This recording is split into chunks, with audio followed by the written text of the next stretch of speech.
आजच्या या अहिल्यादेवी होळकर शेतकरी कृषी कर्जमुक्ती योजनेच्या पार्श्वभूमीवरती आज आपल्या राज्याचे मुख्यमंत्री आदरणीय देवेंद्रजी फडणवीस साहेब यांच्या शुभ हस्ते आपण कृषी प्रदर्शन दरवर्षी आयोजित करतो आणि ते आयोजित केल्यानंतर कायम जवळजवळ गेली 10-11 वर्षे या ठिकाणी येतात आपल्या एका निरोपावरती एका फोनवरती। त्याप्रमाणे आजही ते या ठिकाणी आलेले आहेत। त्यांचं मी आपल्या सगळ्यांच्या वतीनं मनपूर्वक मनापासून स्वागत करतो। तसेच या कार्यक्रमाचे अध्यक्ष जयकुमारजी गोरे त्यांचंही मनपूर्वक या ठिकाणी स्वागत करतो। व्यासपीठावर उपस्थित असलेले सर्वच विधानसभेचे आमदार, विधान परिषदेचे आमदार, विविध संस्थांचे पदाधिकारी, पंढरपूर तालुक्यातून आलेले सर्व पदाधिकारी, शेतकरी, पंढरपूरच्या या आषाढी एकादशीच्या निमित्तानं आलेले सर्व आपले वारकरी बंधू भगिनी, या सर्वांचं आपल्या सगळ्यांच्या वतीनं मनपूर्वक या ठिकाणी मी स्वागत करतो। जवळजवळ सुधाकर मालकांनी 11-12 वर्षापूर्वी हा कृषी महोत्सव सुरू केला आणि तेव्हापासून आज प्रत्येक आषाढीला आपण भाऊंना या ठिकाणी बोलवतो आणि भाऊ येतात। या वर्षीच्या या कृषी महोत्सवाच्या निमित्तानं मी आदरणीय देवाभाऊंना विनंती केली की एक शेतकऱ्यांचा मेळावा घ्यावा आणि गेल्या 10-12 वर्षांमध्ये आपण राज्यामध्ये आणि केंद्रामध्ये आदरणीय मोदी साहेबांनी या महाराष्ट्रातल्या आणि देशातल्या शेतकऱ्यांना स्वतःच्या पायावरती भक्कमपणे उभं करण्याकरता, सक्षम करण्याकरता जे कष्ट घेतले, जे अथक प्रयत्न केले आणि त्याचं आज पुण्यश्लोक अहिल्यादेवी होळकर यांच्या नावाने जी कर्जमुक्तीची योजना आपण गेल्या विधानसभेच्या निवडणुकीला जाहीर केली होती, त्याला आज मूर्त स्वरूप दिलं आणि त्याच्या प्रति कुठेतरी कृतज्ञता या ठिकाणी व्यक्त समाजातनं झाली पाहिजे आणि आणायचं आपण आषाढीच्या निमित्ताने येत आहेत, वारकरी समाज या ठिकाणी असतो आणि त्यासाठी खरं म्हणजे भाऊ आज आपल्याला या ठिकाणी बोलवलं आणि आपण आलायत। मी आपल्या सगळ्या सहकार्यांना सांगू इच्छितो की गेल्या 14 ते 19 5 वर्ष नंतरची 2 वर्ष उपमुख्यमंत्री पदाची आणि आताची मुख्यमंत्री पदाची, या 10-12 वर्षाच्या कालखंडामध्ये देवाभाऊंनी या राज्यातला शेतकरी आणि त्या शेतकऱ्यावरती येणाऱ्या अडचणीवरती मात करून त्याला उभं करण्याची भूमिका सातत्याने घेतली। 2017 सालची छत्रपती शिवाजी महाराज शेतकरी सन्मान योजना असेल, जवळजवळ 34,000 कोटीची 89 लाख शेतकऱ्यांना कर्जमुक्ती करण्याची योजना, आजची पुण्यश्लोक अहिल्यादेवी होळकर शेतकरी कर्जमुक्ती योजना, जवळजवळ 56 लाख शेतकऱ्यांना 40,000 कोटीची कर्जमुक्तीची योजना, या दोन्ही योजनांच्या माध्यमातून शेतकऱ्याचा 7-12 कोरा करण्याचं काम आदरणीय देवाभाऊंनी गेल्या 8 ते 10 वर्षामध्ये 2 वेळा ह्या राज्यात केलं। मला आठवतं आहे की जेव्हा 2009 साली पहिल्यांदा मनमोहन सिंग सरकार असताना साहेब कर्जमुक्ती झाली, तेव्हा फक्त 70,000 कोटीची कर्जमुक्ती पूर्ण देशाची झाली होती, 11 कोटी लोकांची। पण आपण या महाराष्ट्रातल्या जवळजवळ मागच्या 89 लाख आणि ह्यावेळेस परत 56 लाख यांच्याकरता जवळजवळ 80,000 कोटी रुपये या ठिकाणी शेतकऱ्याचा 7-12 कोरा करून देण्यासाठी आपण या ठिकाणी काम केलं। ते करत असताना नियमित कर्ज भरणारा शेतकरी आहे त्याच्याकरता सुद्धा आपण त्यालाही अनुदानाच्या रूपानं मदत करण्याची भूमिका घेतली। साहेब पंढरपूर तालुक्यामध्ये जवळजवळ 175 पॅक्स आहेत, त्यापैकी 130 पेक्षा अधिक पॅक्स या 100% वसुली करणाऱ्या आणि सोलापूर जिल्ह्यातला जर आपण आकडा बघितला तर जिल्हा बँकेच्या माध्यमातून 80-85 हजार लोकांना कर्ज दिलं, त्यातल्या फक्त 7,500 ते 8,000 लोकच कर्जमुक्तीमध्ये बसले। म्हणजे ह्या जिल्ह्यामध्ये शेतकऱ्यांना कर्ज भरण्याची सवय इथल्या जुन्या पिढीतल्या लोकांनी, स्वर्गीय मोठे मालक असतील, गणपतराव देशमुख साहेब असतील, या सगळ्या नेत्यांनी त्यावेळेस घालून दिली.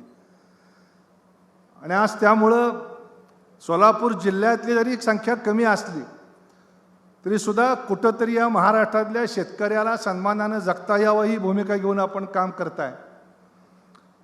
कालच आपण निर्णय घेतला आणि जुनं वीज बिल 48,000 कोटीचं माफ करायचा निर्णय घेतला. म्हणजे मित्रांनो, जवळजवळ 80,000 कोटीपेक्षा अधिकची रक्कम गेल्या 2 महिन्यामध्ये देवाभाऊंनी आपल्या महाराष्ट्रातल्या शेतकऱ्यांकरता ह्या ठिकाणी शासनाच्या माध्यमातून दिलेल्या अनेक योजना आहेत. वीज मोफत आहे, तुम्हालाही माहीत आहे. पाण्याला पैसे आहेत पण बिल आपण कोणीच पाणीपट्टी भरत नाही, तुम्हालाही माहीत आहे. तरी उजनी धरण भरल्यावर -25 पर्यंत न्या म्हणून आम्हीच पालकमंत्र्यांना सांगतोय. पाणी आपण देत राहतोय. या देशातल्या किंवा ह्या राज्यातल्या प्रत्येक शेतापर्यंत पाणी गेलं पाहिजे या भूमिकेतनं आदरणीय देवाभाऊंनी जलयुक्त शिवारसारखी योजना या ठिकाणी राबवली. त्याच्यामध्ये मग दुष्काळमुक्त महाराष्ट्राचा पाया त्या ठिकाणी घातला गेला. मागेल त्याला शेततळ्यासारखी किंवा विहिरीसारखी योजना असेल. मुख्यमंत्री बळीराजा मोफत वीज पुरवठा योजना असेल. मुख्यमंत्री सौर कृषी पंप योजना जवळजवळ 10 लाख लाभार्थ्यांना दिवसभर 10 ते 12 तास वीज देण्यासारखी योजना असेल. प्रधानमंत्री किसान सन्मान योजनेच्या बरोबरीनं राज्यामध्ये नमो शेतकरी महान सन्मान योजना जवळजवळ 90 लाख शेतकऱ्यांना त्या ठिकाणी सन्मान करण्याची भूमिका असेल. प्रधानमंत्री पीक विमासारखी योजना असेल. प्रधानमंत्री कृषी सिंचन योजनेमधनं म्हैसाळ टिंबूसारखे प्रकल्प पूर्ण करण्याचं काम असेल. या राज्यातल्या मार्केट कमिट्या सक्षम करण्याकरता इनामसारखी मार्केट कमिट्याकरता योजना असेल.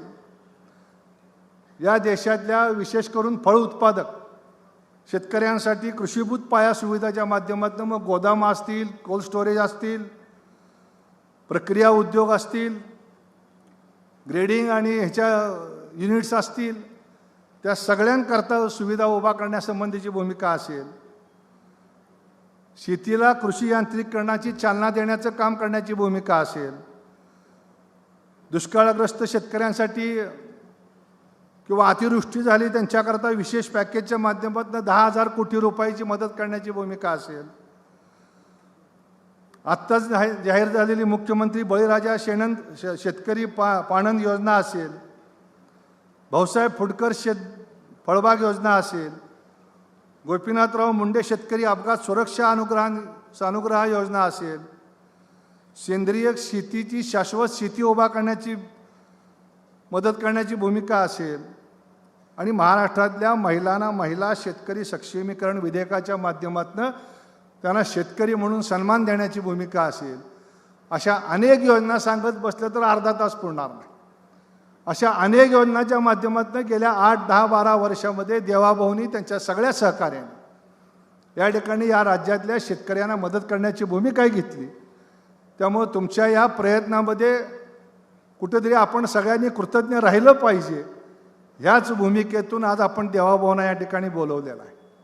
त्यामुळे मी आपल्या सगळ्यांच्या वतीनं या पांडुरंगाला, त्याच्या पांडुरंगाच्या चरणी त्यांना प्रार्थना करतो की भाऊ, आज तुम्हाला दिल्लीला पाठवायची सगळ्याची चढाओढ लागली आहे, पण पुढची 10 वर्ष भाऊ महाराष्ट्रामध्ये तुमची गरज आहे. खऱ्या अर्थानं जर तुम्हाला पुढच्या 50 वर्षाचा ध्येय डोळ्यासमोर ठेवून हा महाराष्ट्र घडवायचा असेल तर देवाभाऊसारखं नेतृत्व या महाराष्ट्राला मिळालेलं आहे. आणि रुक्मिणी पांडुरंगाला त्या निमित्तानं आम्ही प्रार्थना करतो, त्यांचा आभार मानतो, ऋण व्यक्त करतो की असं एक उमदं व्यक्तिमत्व या महाराष्ट्राला आपण दिलं आहे. आणि त्यामुळं आज महाराष्ट्र चौफेर प्रगती करतोय. भाऊ, पंढरपूर तालुक्यामध्ये 100% इरिगेशन आहे. ऊसाचे जवळजवळ 6 कारखाने या तालुक्यात आहेत. कायमस्वरूपी सोलापूर जिल्हा दुष्काळी आहे, पण सगळ्यात जास्त कारखाने सोलापुरात आहेत.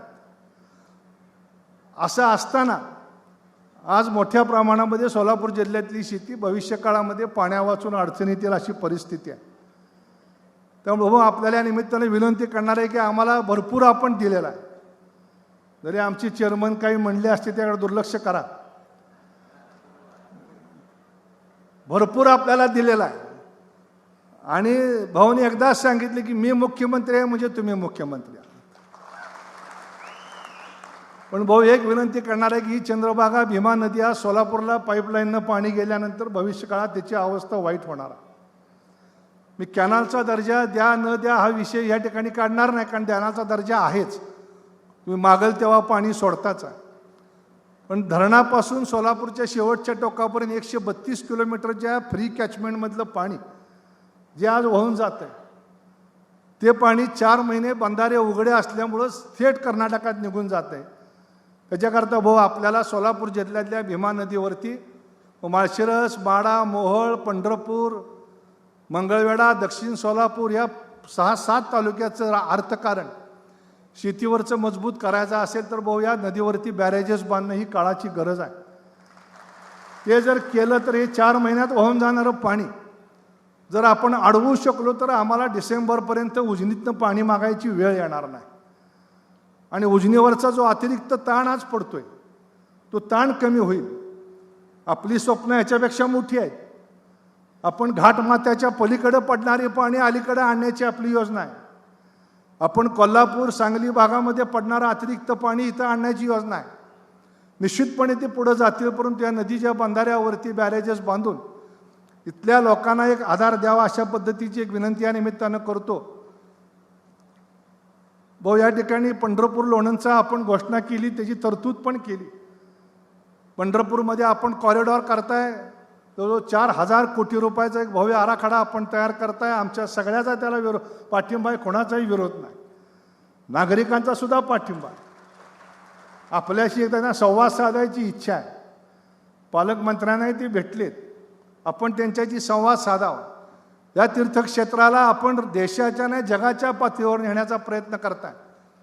पण दक्षिण भारत या पंढरपूरला जोडण्याकरता भाऊ पंढरपूर विजापूर ही रेल्वे लाईनची एक मागणी अनेक वर्षापासून प्रलंबित आहे. त्याचं सर्वेक्षण पण झालं होतं. ते जर झालं तर दक्षिण चेन्नईपासूनचा सगळा वर्ग ह्या पंढरपूरला येऊ शकेल. आणि त्याला जोडून जर पंढरपूर लोणंदची आपण 2 वर्षापूर्वीच घोषणा केली, त्याच्या निधीची तरतूद केली, तो जर प्रश्न झाला तर ह्या पंढरपूरला जगाच्या नकाशावर नेण्याकरता मोठ्या प्रमाणामध्ये त्या ठिकाणी मदत होणार आहे.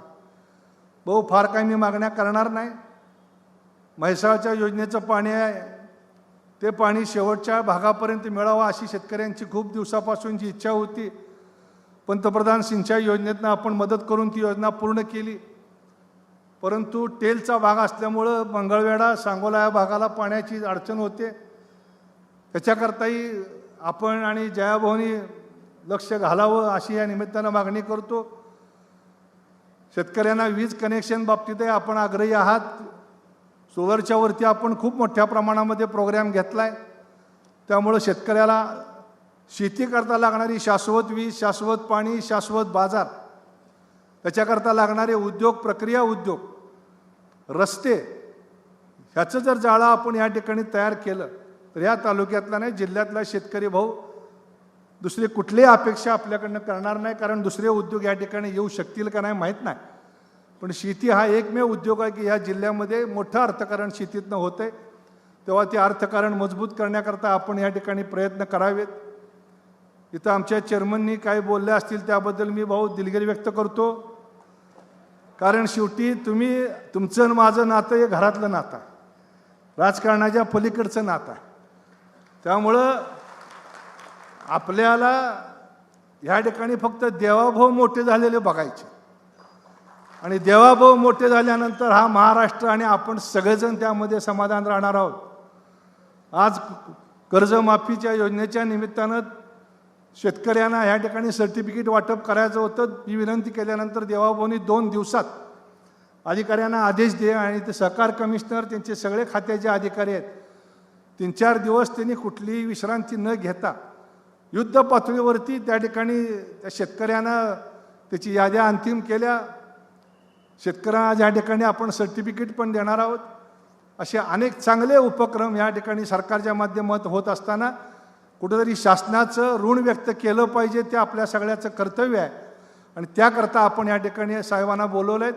आपण सगळेजण आलात त्याबद्दल मी मनपूर्वक आपल्या या ठिकाणी स्वागत करतो आणि थांबतो. धन्यवाद. जय हिंद, जय महाराष्ट्र.